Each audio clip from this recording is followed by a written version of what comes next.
What's going on, people? We are Tottenham TV, back here for some more preview content and opposition preview content. We've got Louis Beneventi, and we're going to be talking about the Spurs-Chelsea game. We're doing combined 11 first and foremost, but Louis, how you doing, my friend? I'm not bad, mate. I'm not bad. I'm back to my yearly I'm doing content again. But this time I am actually doing it. So, you know, it's only been 11 months since I last uploaded. But I have been doing a podcast for the past 3 months. So, you know, slowly but surely, I'm getting there. Getting there. Just like your football club. I mean, I think we're moving a little bit faster than our football club, to be honest with you, mate. But, you know, it is what it is. I'm not looking forward to this in the slightest. But I've got to try and make an argument just to like winding Sim up. Fair play. Well, let's look. We're going to get into it. We're going to go 4-3-3. Spurs against Chelsea combined 11. We were talking off air before. We were thinking this could be one of the quickest combined 11s that we've ever done on this channel. Yeah, I mean, it used to be quicker because I used to get all the players. And then now that's not how times have changed, huh? I know, yeah.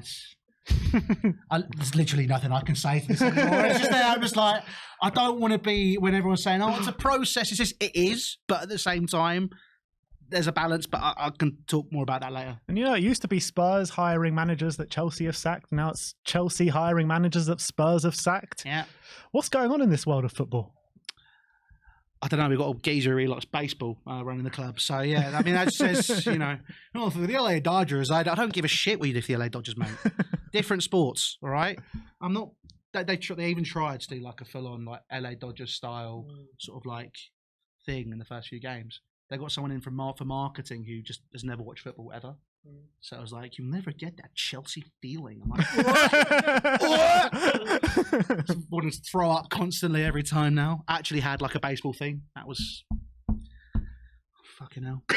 Shall we get into it, Louis? Shall we get into it? Please just end the pain. Let's just get it done. Let's get it done. We're going to go 4-3-3 formation. Yeah. We're going to start off with the goalkeeper. Both of us have new goalkeepers this season. It's Vicario against Sanchez. Not Petrovic. The one who's not played a game for us yet. It was supposed to be the next big thing. Well, you can put him in if you want. No. I'll just give you Vicario. I'm not even going to end it. I'm actually really surprised at how well he's doing because like, he was decent in Italy, but I was never looking at him like, oh, he's going to be a really, really top draw keeper. You signed Sanchez for 25 million. He was backup goalkeeper last season. Well, Sanchez was actually more expensive than Vicario. Yeah, I mean, I think. What do you think of Sanchez? He's like, I'm not getting annoyed with him because I know he is a stopgap. I'm looking at the whole situation. It's like, he's a solid keeper. What's nice is it's nice having a goalkeeper who actually has arms. So it's kind of like when you see him actually catch a ball, I actually shed a tear. Can I ask you, considering what you've seen so far in the first 10 games of Sanchez, are you regretting lending Kepa out on loan? Absolutely not. Still not? Absolutely not. Listen, for me, when it comes, obviously the passing thing is a big thing in modern football, but the first job of a keeper, first and foremost, is to stop the ball going in the net, and he's still not good at that either. I mean, he's pretty good at that. He's kept a lot of clean sheets. He's done all right. You know, look, for me, he commands his box. He can actually catch a ball. He knows what he's doing in that. It's the passing which always makes me worry. I just go very, very Sunday league when he gets the ball. I just go, just hit it. Man. And I actually think that's a massive area Spurs are going to target on Monday. You know, Spurs press high up the pitch. We win the ball back very high up the pitch, and with his passing out the back, that's going to be a big avenue for us. Absolutely. I wouldn't blame you for doing that.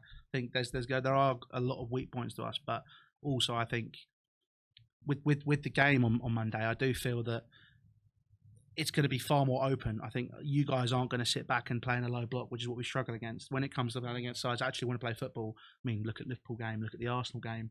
We do okay. We should have won the Arsenal game, but obviously it was Sanchez's lack of passing ability, which actually cost us long term.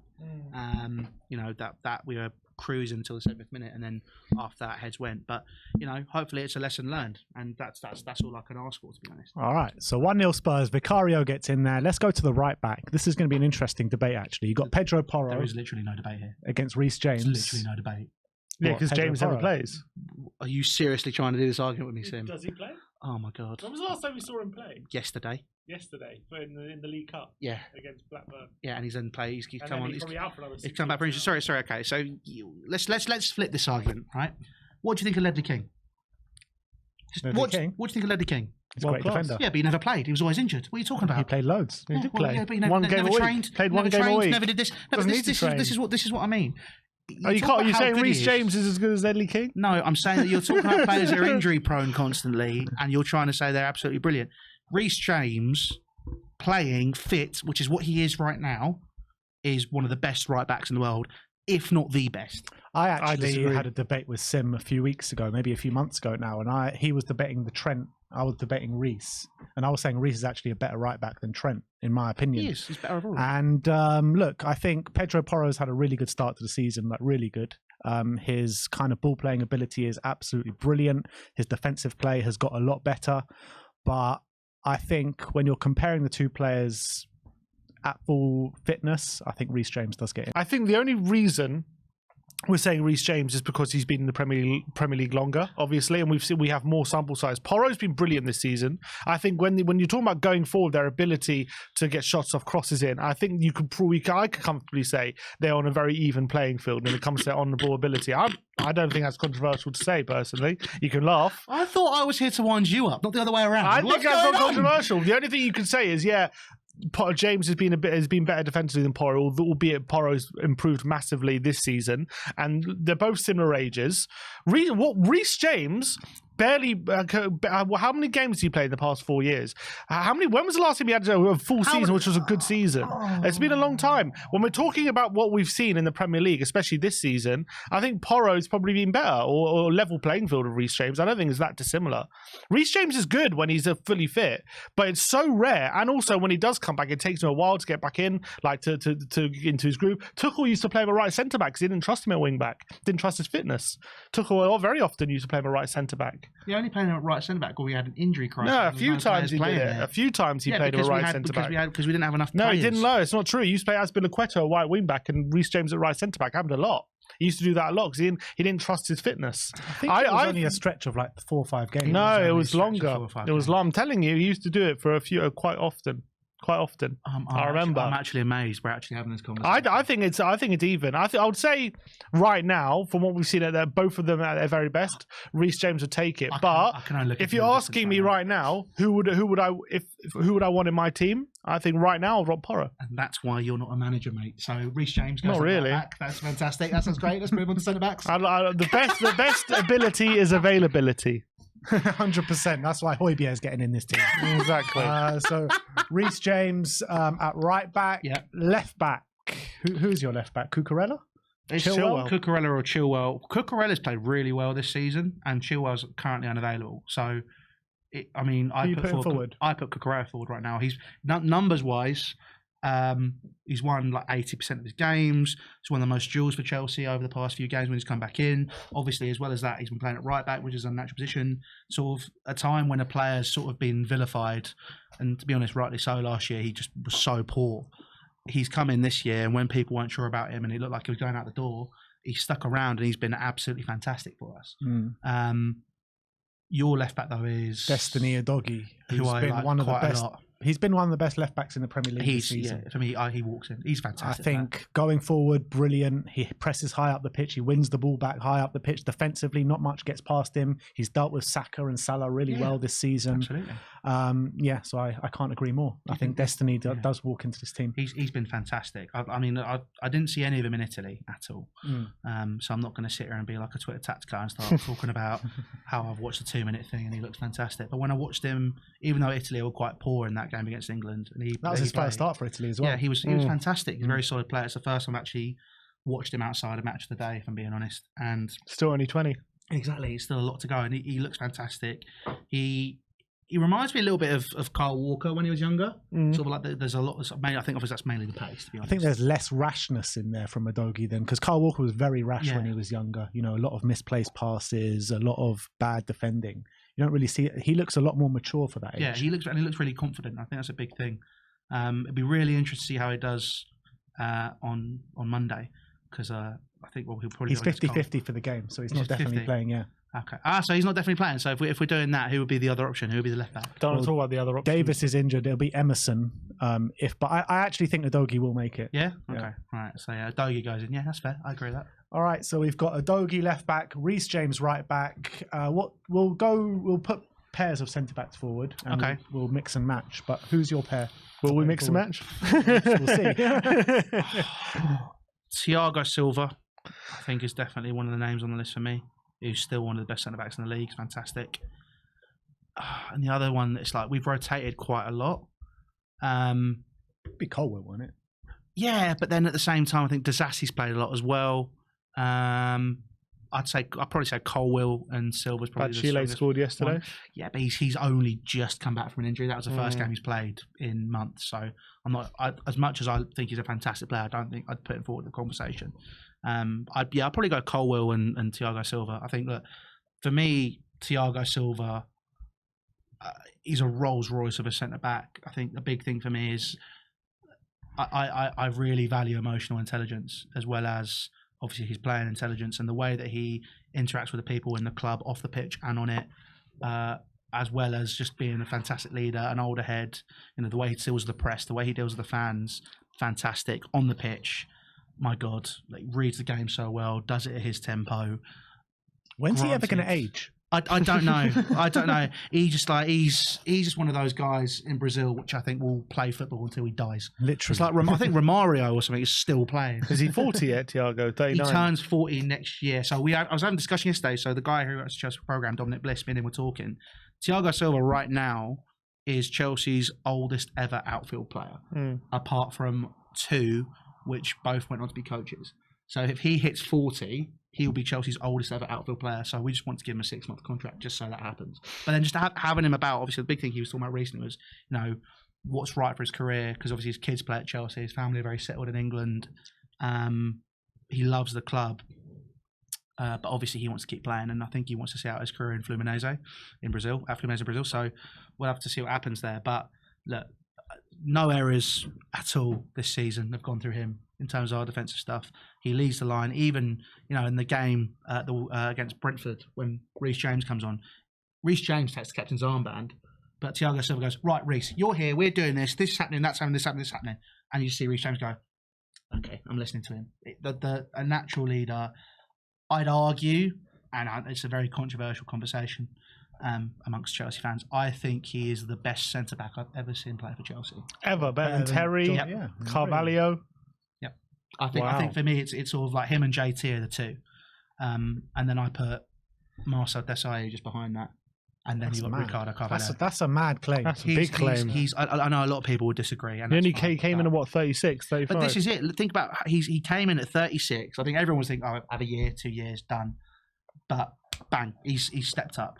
And if I'm honest, I know one of the centre-backs you're going to put forward, I can just imagine him and Van der Ven would be an absolutely unbelievable partnership, because you've got one there who kind of just sits and dictates and one who can sweep really well. Well, it's nice. Well, we have an unbelievable partnership right now. Yeah, exactly. I would say. We've got a nice, settled, unbelievable partnership in Mickey van der Ven and Cuti Romero. Cuti Romero just been nominated for Player of the Month for October.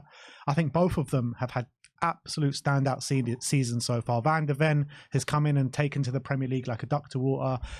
He's really like the yin to Romero's yang. Both of them just complement each other so well, and they both have different attributes that are just so strong. And if I don't think any of the Chelsea centre-backs get in our team. I really don't. I wouldn't have Silva right now over Romero, personally. Remember, Silva's still great, don't get me wrong, but he's definitely not as good as he used to be. You're not trying to argue Pedro Porro above Reece James, mate. I don't think that's not that not as controversial as you think it is, in my opinion. But I think Silva, obviously, if you look at his career, his pedigree, his experience, he's still playing at a really good level, but he's not the centre back he used to be. That's just a fact. And I think Romero at the moment is very quickly becoming one of the best centre backs in the Premier League, partnered with Van der Ven. Obviously, World Cup winner not so long ago, and he had a brilliant World Cup at that. He was a really big reason why Argentina went on to win that World Cup. And this season, he's been really pretty much flawless. He's been exemplary, and I think that Thiago Silva.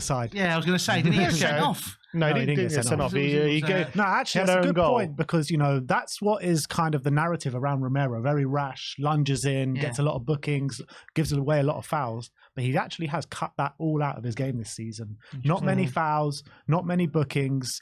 He's the vice captain now, and he's taken on that leadership role with a lot of responsibility. A lot. I just think he's playing at a higher level than Silva at the moment, unfortunately for him. I think we could say that about most of the Spurs team compared to the Chelsea team, let's be brutally honest. Yeah. But this is the conversation right now. So I really like Van der Ven. I think he's a fantastic player. I really like watching him. because he does the simple stuff so well, and I appreciate those sort of players. So I'd personally like to argue Van de Ven and Thiago Silva. I think that's fair. I think Romero is playing at a much higher level than Thiago Silva this season. So you can't disagree with it. I can't, but then also I've just, the big stat, none of Chelsea goals have come through Thiago's. If you're picking the team for the game this weekend based on what form the players are on, right, you're picking Romero. I'd pick Thiago Silva. Just that's purely because I'm looking at all. I'm looking at everything. I don't think you would. I don't think Poch would. Would Poch pick Thiago Silva? What are you looking at? You're looking at what a career he's had. He's 39 years of age. I'm looking at what he brings to the team in that situation. I think in a game like this week, you need someone who, because when emotions are running high as well, and it's like as you said, he might have cut out this season, but North London derby, big emotions, made mistakes. This game is going to be the same. Pochettino coming back to Spurs. It wasn't anything to do with big emotions why those mistakes were made. A ball got battered against him, it hit his hand, and it was given as a penalty. I don't know. He still makes mistakes. I personally, that's what I put forward. But look, it's up to you boys, isn't it? Really, if it's 2-1, I can't argue with it. No, you can't. So Van de Ven and Romero get in there at centre back. Let's talk about the midfield, and obviously Bissouma is our deepest line midfielder at in the number 6 position. Yeah, he's been great. I can't argue. Who's yours? Caicedo, but then I think he's looked great this season. Has he? He's got been getting better. Yeah, definitely. He had a great debut. There you go. He had 1 or 2 bad games, but since then he's been remarkably solid. I think our midfield 3 is finally starting to gel, which is nice. I think actually Chelsea have got a top midfield. Yeah. I think Conor Gallagher's obviously not a sexy name in terms of midfielders, but he's the person who sort of brought it all together. Really, we wanted him. He's like a glue. Yeah. Well, he fits the system really well. I honestly think, obviously, it's when Reece James was out injured, he took on the captain responsibilities very, very well as well. Again, another player that does simple things really well, leads the team well. Obviously, I think in terms of this midfield, if it's combined 11, he's not going to get in because again, I don't think he'll gel. But I think that Caicedo and Enzo Fernandez have been outstanding for the past few games. They've finally started to level and have an understanding. I think that Arsenal game was a great example. We're knocking the ball around what's supposed to be one of the best midfielders in the country. Like, they're not there. And that was all down to how those two played. I think Caicedo is a really good player, and I think obviously you spent a lot of money on him in the summer. But I think you spent that amount of money on Caicedo off the back of performances, which are probably, in my opinion, weren't even as good as what Bissouma showed at Brighton or what Bissouma's showing now. No, can't argue. And you spent 100 million. So what would Bissouma be worth in that market if you're spending 100 million on Caicedo? This is Bowley pounds. So Bowley tax. It's always going to add an additional 100% markup. So I think it's like, look, I think Caicedo's been fantastic, but he's Bissouma this season. Aside from that Luton game, which was. I don't understand that why he did that, which is ridiculous. Yeah, but, it was ridiculous. Yves Bissouma has been a big reason why you guys have been so successful this year for me when I've watched it. So, I put Yves Bissouma in. But if we're talking about World Cup winners and helping teams win trophies, Enzo Fernandez walks into this team because he's one of the best midfielders in the league. Okay. So you're going Enzo Fernandez against Pape Matar then? That's just no contest. Literally no contest. Yeah, because Pape has been incredible this season. It's okay. But Cuti Romero, he won a World Cup. He's done this, he's done that. Oh, but No, I'm kidding with you. Enzo, I really rate Enzo. I think he's good. I said he was actually overrated a few months ago. Which I can understand. But I think since I've actually said that, I think his performances have been improving week on week. He's been, he does the simple stuff so well. Again, I know I keep saying that, but it's nice this year to see us do stuff which we couldn't do last year and it actually work. It's literally simple passes and it's just stuff like that. And also, like, when he gets the ball and there's 4 players around him, he always seems to find a way out and then make an amazing pass. Obviously, if we're talking about comparisons, in the Chelsea Arsenal game, you saw him versus his predecessor in Jorginho. You could just see there was a chasm of difference. Physically, even passing. Jorginho obviously, never liked to pass forward, and when he did, it was always like a floater, which would take about 17 years in the Lord of the Rings trilogy to land. Whereas, Enzo gets the ball, picks it up, bang, finds a winger, bang, makes a simple pass, gets everything moving, gets everyone forward. I think Enzo Fernandez is up there, and he will be one of the best midfielders in the world. Whether or not that's in a Chelsea shirt remains to be seen, because I think at some point bigger clubs are going to come calling. You got obviously Barcelona and Real Madrid. They're probably the two which are going to sort of maybe look at him in the future. But look, for us right now, he's in a Chelsea shirt. He's absolutely fantastic. I love watching him. He's our best player by a country mile. I think I criticise Chelsea for spending 100 million on Caicedo, but when it comes to Enzo, it's different. I think he's special. I think he's special. I think he's a special player. I think what you signed Caicedo for 100 million, and I think there's players for half the money or even a quarter of that money you could do a similar job to Caicedo. I don't think it's the same case for Enzo. I think you've done well to get him through the door at whatever cost it is, pretty much. I think he's going to be a phenomenal midfielder. I think he's already been really good for you. It's just a shame he's walked into a bit of a shit show. Yeah. I think he's still performing really well individually, and I think. We're going to see. I agree with you. I think he's going to become one of the best centre mids in the league, and he's already showing on the world stage how impactful he can be. At the World Cup, he was brilliant. I think on the ball, off the ball, he does things with just quality and class, and I've been super impressed with him. And I think he's a special talent. And he's got a banging trim. Sorry, that's You sneak two in there. Can you sneak another midfielder in there? Who's your last midfielder that you're going to put forward? Conor Gallagher, but Conor Gallagher against James Maddison. No contest. And also, I'm slightly biased because James Maddison used to watch Imperial Wolf, so you know. Did he? Yeah. So Madders is a Wolf boy, so I have to get him in there. So yeah, you can have Madders. I think James Maddison has been the best player in the Premier League so far this season. I think he's the best signing so far this season. At 40 million as well. The fact I was in the summer when Mason Mount went, all right, 4 million quid. Yeah, easy. Guaranteed player. No, he's over 25. Sorry, we're not interested. I'm like, oh my God, we're running a crash. Then you see the quality he brings straight in. It's like, in this Chelsea team right now, we create a lot of chances, don't get me wrong. But I'm just imagining, if you had Maddison playing in that number 10, and Kunku when he gets fit, you know, obviously we're probably going to spend 100 million on a centre forward in January. I think there's no doubt about that. So, you know, he's a fantastic player. And I've always liked James Maddison. The injury thing, it'd be interesting to see if he can shake that.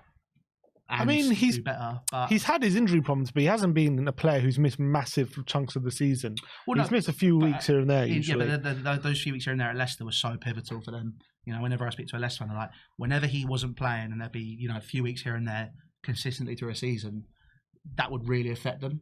And I think for you guys as well, I think obviously the big thing this summer was what's going to happen when Harry Kane goes. And James Maddison's come in, Heung-min-son stepped up, and they've created a really, really strong partnership. So if he can shake those injuries, again, like, look, I'm going to be honest, look, you guys are playing great at the minute. You're top of the league, rightfully so. Everything's going smoothly. But we've seen this happen so many times with Tottenham. And I'm just wondering what's going to happen. But I'm just wondering what's going to happen. This is our best start to a season since 61. Yeah, but I'm saying... I've never seen this happen. Basically, you know what I'm getting at. You know, when you guys have done well under Poch, under Conte, under Mourinho, when you had all those like good starts to a season, everything was going well, there was one thing and it just all came crashing down. I'm wondering if it's going to be, if Madders picks up that injury. Look, we are very reliant on injuries this season. Yeah. 100% we are. But the way it's going so far, James Maddison, like I said, best player in the Premier League so far. Was it 8 goal contributions this season or 7? 5 goals. Sorry, 3 goals, 5 assists. 5 assists, Top of the fantasy league because of Madders. Yeah. Does he start for England for you? Oh, definitely. Yeah, definitely. Definitely. But, you know, I don't play terrorist football, unlike our South. So, you know. All right, cool. That's a midfield 3 of Bissouma, Enzo, and Maddison. That's good midfield. Right-hand side of the attack. So we've got Dejan Kulusevski. You're going to put him Raheem Sterling? Yeah, but I think both of them are really inconsistent. It's really weird. I don't know. Does Sterling go on the left or the right? It depends on his mood. That's the problem. What's your mood? Like, where are you putting him? I mean, I couldn't tell you what our front 3 would be because it is so... Well, you have to pick one, If you were the manager, who would you pick? Where are you putting where? Fuck. I'll go Cole Palmer on the right. Ooh. Cole Palmer, that's interesting actually. Palmer on the right. Okay, well, Sterling left. And I'll tell you what. If you want to put Cole Palmer on the left, I know he's definitely going to be getting in on the left. On the right, I'm not 100%. I mean, because the thing is, the three of them are interchangeable. It's usually, I think, so Mudryk for me, Cole Palmer, and Sterling are the best front 3 I've seen from Chelsea this season. Oh, so you want to put Sterling central, Mudryk on the left, and Palmer right? I think like a fair way to do this is probably Cole Palmer on the left, Kulusevski on the right. Who's your left winger? Richarlison or Brennan Johnson. I'll have. I thought it would be Sterling on the left, Kulusevski on the right. And I actually Son rate up Cole front. Palmer higher than Sterling at the moment. Cole Palmer. Cole Palmer is special. We had a very interesting conversation in the press room a few weeks ago, and there's a serious debate about it, and there are some very good points made that Cole Palmer might be the best Chelsea signing since Hazard. And then obviously people straight away went, "What about Kante? What about this?" And I'm I like, think wow. Chelsea fans might need to calm down on that a little bit because he's only been playing a couple of games. I agree, but given our last 18 months, I think you can allow us to get a little bit excited.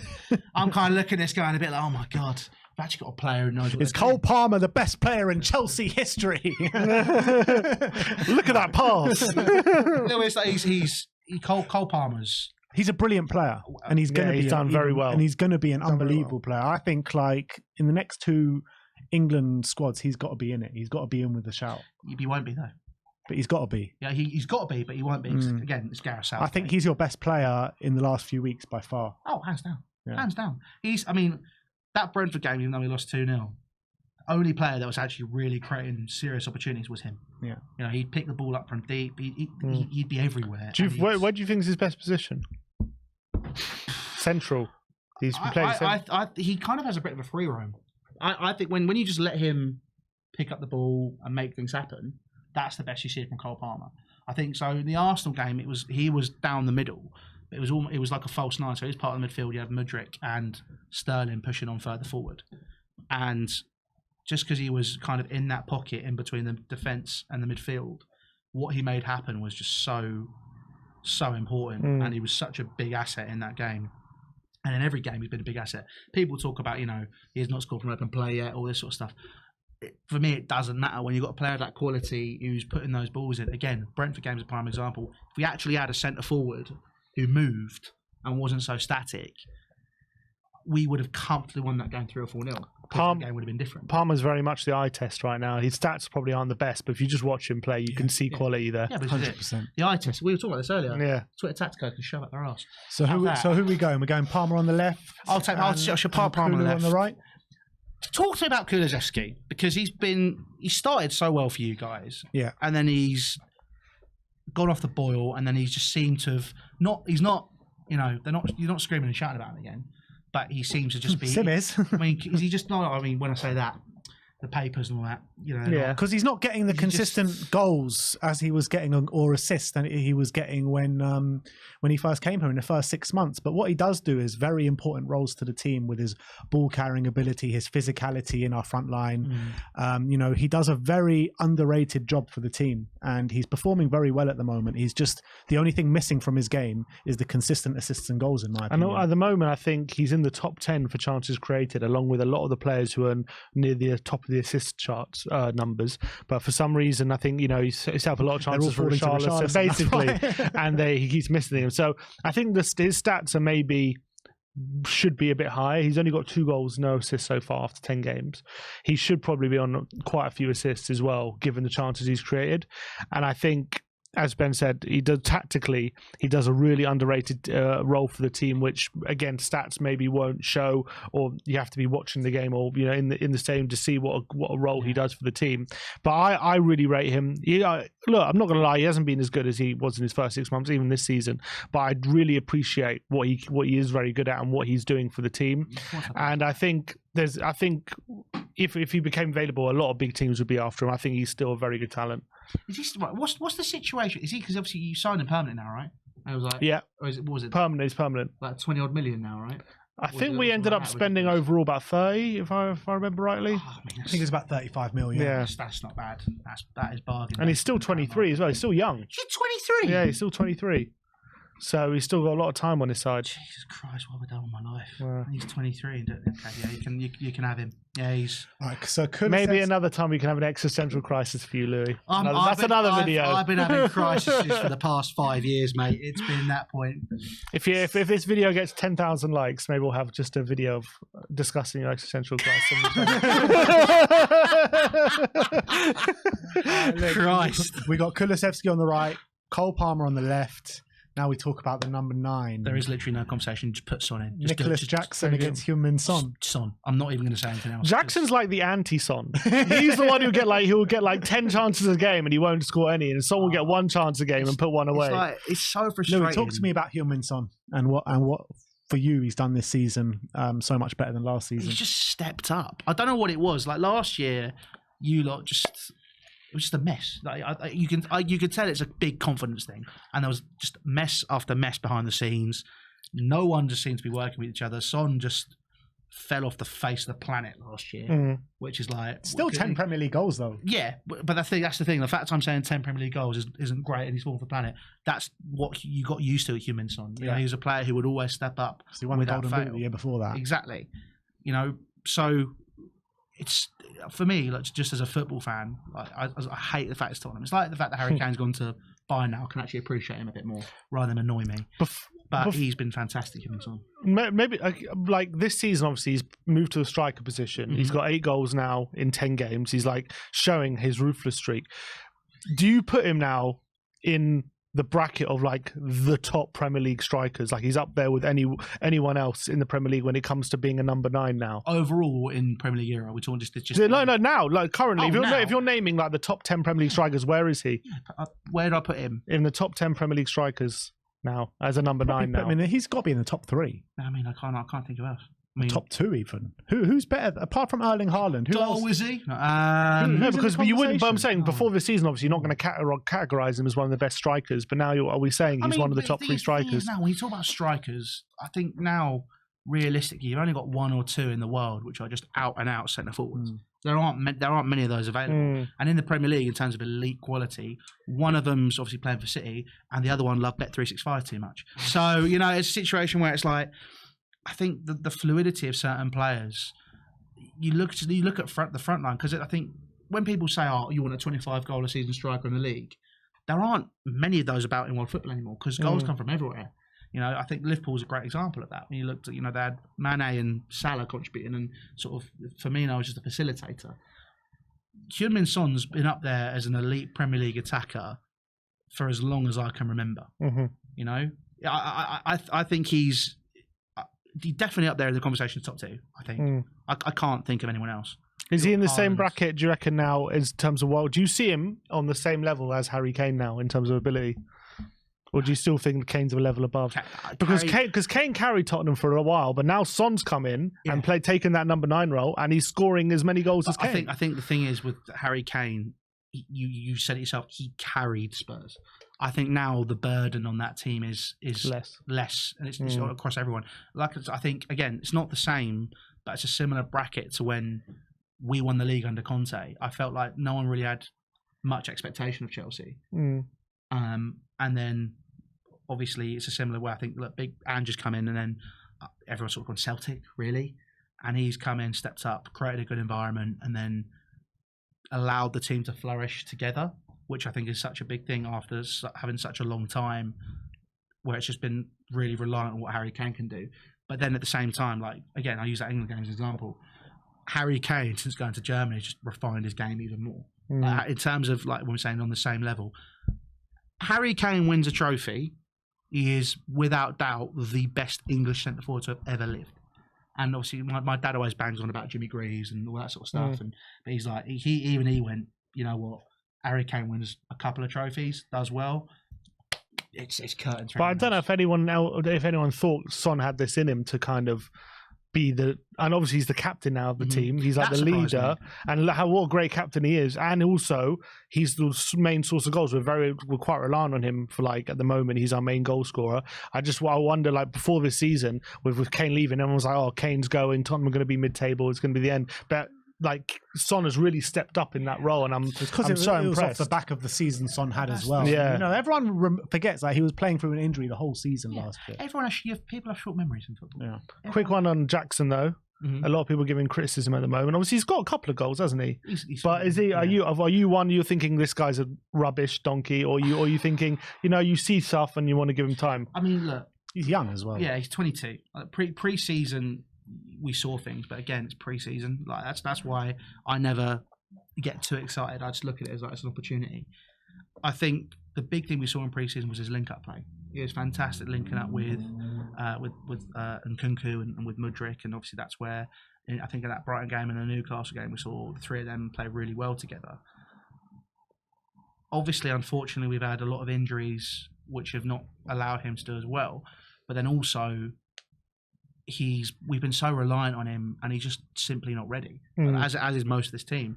And unfortunately, there needs to be a balanced track at Chelsea right now for me, because I understand it's a project. I get that, but football moves very, very quickly, and I understand there's a long-term vision allowing these players to develop and flourish.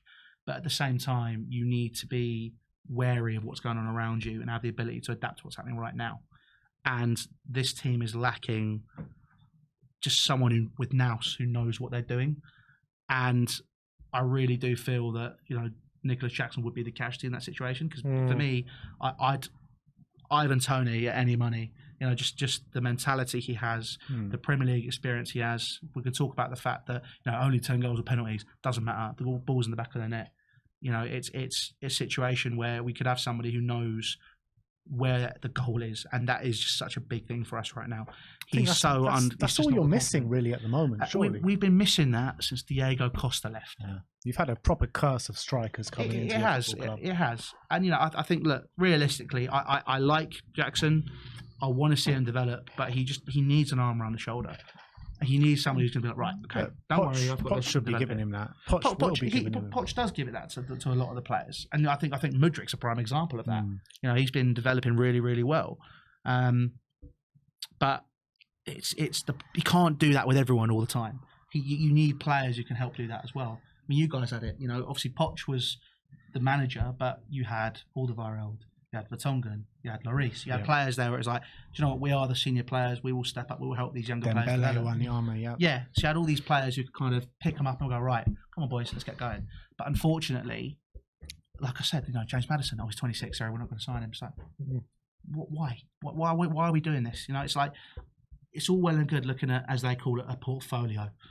Look at this portfolio of players, they're projected to do really, really well. Yeah, Theo Walcott was supposed to be the best centre forward ever, wasn't he? How did that work out? It's a case of like, we can sign as many youngsters as we want, but if they don't have the right environment around, we're not going to see the best out of them. I think Nico Jackson has shown in glimpses that he has the capability. I'm not saying to become a top centre forward. I think you have to do a lot to do that, and you can't just do that with an eye test. That is something that comes with age, comes with time and playing. But he needs somebody who can sort of go, look, don't worry, I can help carry the burden. I can work with you on this, develop and go from there. He looks good. He can get better. But the problem is a lot of this Chelsea team is 3-4 years' time. We need some people who are going to help not only with them get better in 3 or 4 years' time, but also help them understand they need to win now as well. Okay.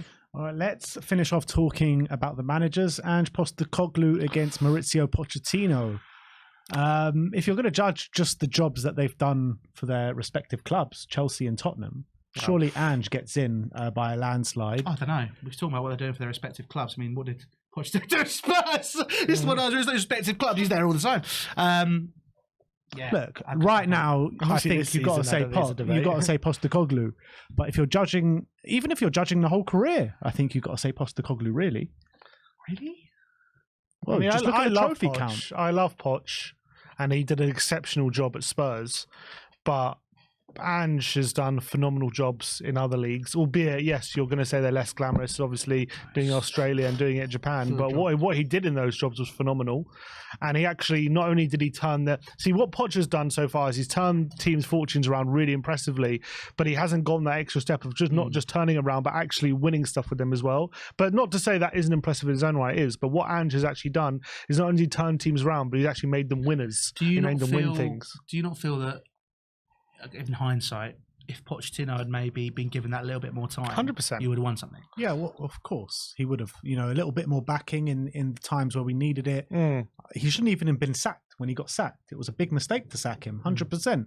We spent 5 years trying to correct that mistake. Yeah, exactly. But we have corrected it now, and we've corrected it, who I believe is a better manager in Ange Postecoglou. Wow. I think the football Ange plays is actually more, in a way, sustainable in terms of Poch's football. Look, he's good. He's got good in possession football, but his main avenue of attacking and I feel like what he focuses on is a lot more pressing, a lot more being really aggressive in the final third. Yeah.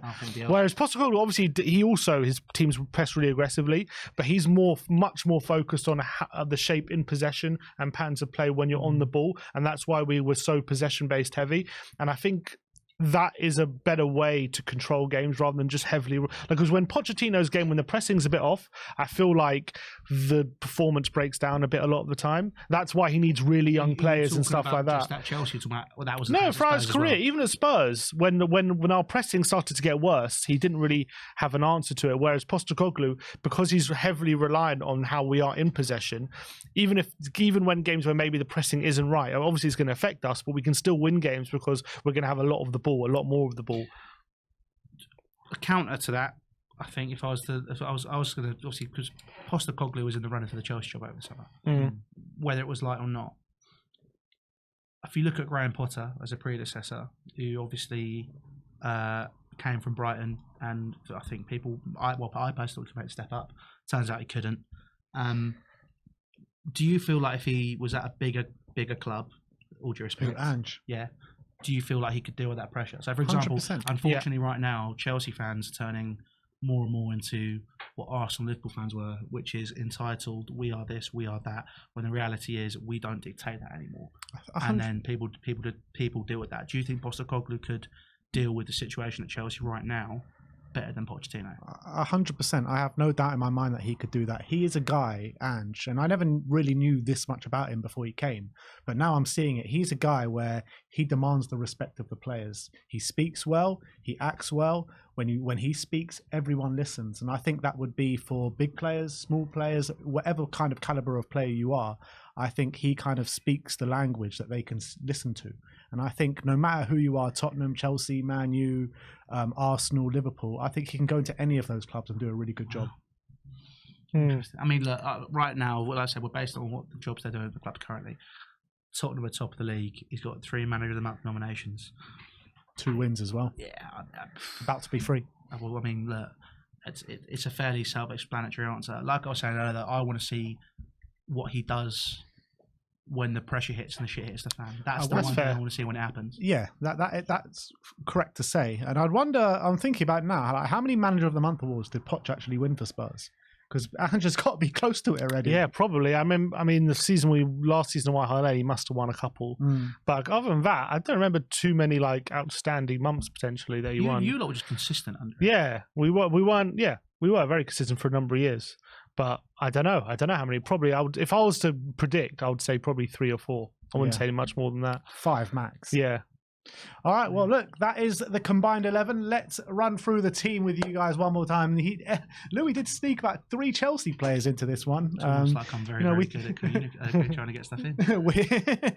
we are... all right, let's go for it. Vicario in goal. Yeah. James right back. Doggy left back. Yeah.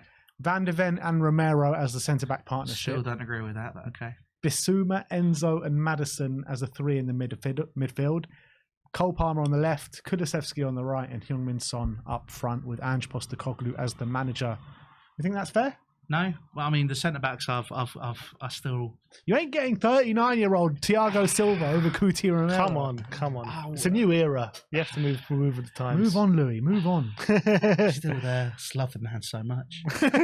Just love him so much. Well, Louis, thanks for coming on today. You want to tell the people where they can find you? Yes. So I'll be doing some stuff with the guys over on my channel as well, which again, 11 months. It's that time of year. I've got to start coming back and getting some of that Christmas CPM. Whenever it's that Tottenham Chelsea coming around, I've just noticed it does tend to be that. I'm like, do you know what? Come on, let's get it going. So I've got that. Then obviously as well, I have a podcast with TikTok Tobes from TikTok and a guy called Tom Masters, who's a journalist, called the Chelsea Echo. That's available on all good audio platforms, and we are one of the very few fan outlets who actually gets access to press area and gets you inside the club as well as talking about it from an outside perspective. The beauty of it is, though, we don't sound entitled when we do that. We're still 3 dickheads talking about football, so it's great. But yeah, that's where you can find us. All right, go check out that content. But thank you everyone for joining us today. Let me know in the comment section below if you agreed or disagreed with the combined 11. Put your combined 11s in the comment section below. Like, subscribe, and comment. And as always, come on, you Spurs.